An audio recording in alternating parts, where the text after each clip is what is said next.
اب میں دعوت دوں گا جناب مظفر حسین لشاری کو کہ وہ آئیں اور فضائل امام حسین اور مصائب امام حسین بیان کریں۔ بر محمد و آل محمد صلوات۔ بآواز بلند صلوات پڑھ۔ صلی علی محمد و آل محمد۔ اعوذ باللہ من الشیطان الرجیم، بسم اللہ الرحمن الرحیم۔ انا انزلناہ فی لیلۃ القدر وما ادراک ما لیلۃ القدر۔ لیلۃ القدر خیر من الف شہر تنزل الملائکۃ والروح فیہا بإذن ربہم من کل امر سلام ہی حتی مطلع الفجر۔ بآواز بلند صلوات پڑھ۔ کوئی عالم، کوئی ذاکر، کوئی نعت خوان، کوئی قصیدہ خوان اپنی مرضی سے دعا نہیں مانگ سکتا، نہ وہ مانگ سکتا ہے۔ کیوں کہ اللہ تبارک و تعالیٰ نے قرآن میں ارشاد فرمایا ہے، اور تم مجھ سے دعا مانگو میں قبول کروں گا۔ تو جب بھی کوئی دعا مانگے تو دل کی گہرائیوں سے آمین ضرور کہا کریں۔ بسم اللہ الرحمن الرحیم۔ میرا کریم اللہ، میرا رحیم اللہ اپنے پیارے محبوب سرکار محمد مصطفیٰ کا واسطہ ہے، مولا حسین علیہ السلام کا واسطہ ہے۔ یہ جو اہتمام کیا گیا ہے محروم کے اصالِ ثواب کے لیے مجلس پاک ہے، ان کے پروردگار عالم ان کے درجات کو بلند کرا۔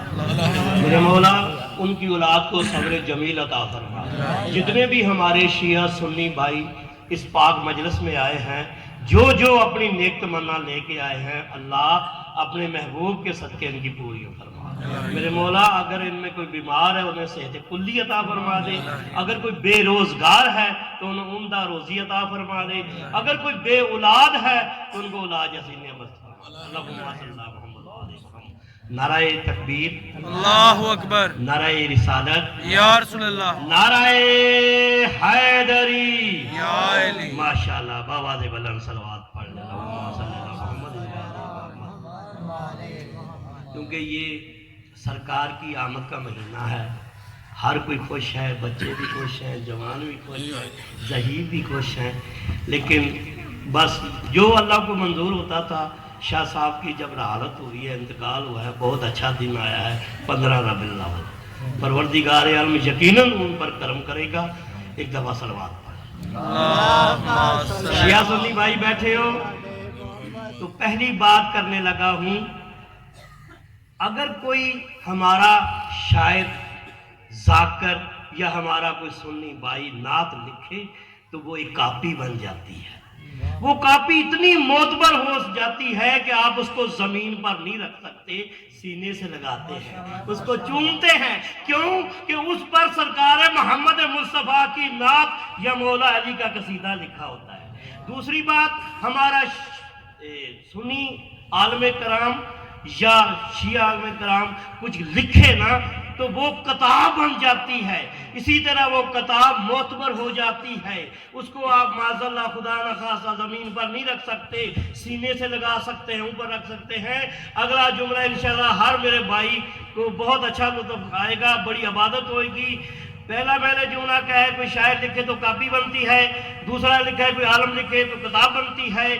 تو جب اللہ اپنے محبوب کی شان میں لکھتا ہے، نہ وہ کاپی بنتی ہے نہ وہ کتاب بنتی ہے، بلکہ وہ قرآن بن جاتا ہے۔ ماشاءاللہ، ماشاءاللہ۔ قرآن کا دیکھنا ثواب، قرآن کا پڑھنا ثواب، قرآن کی تلاوت کرنا ثواب۔ اب ایک ربائی پڑھوں گا انشاءاللہ تعالیٰ، اگر ربائی پسند آ گئی تو آپ نے نعرہ ضرور لگانا ہے۔ آقا کی ذات پر بلند تر صلوات پڑھ۔ اللہم صلی علی محمد و آل محمد۔ خالق نے خود ہی عشق کا عنوان لکھ دیا، خالق نے خود ہی عشق کا عنوان لکھ دیا، مومن کے لیے خلد کا سامان لکھ دیا، مومن کے لیے خلد کا سامان لکھ دیا۔ توصیف عشق سے تو خدا بھی نہ بچ سکا،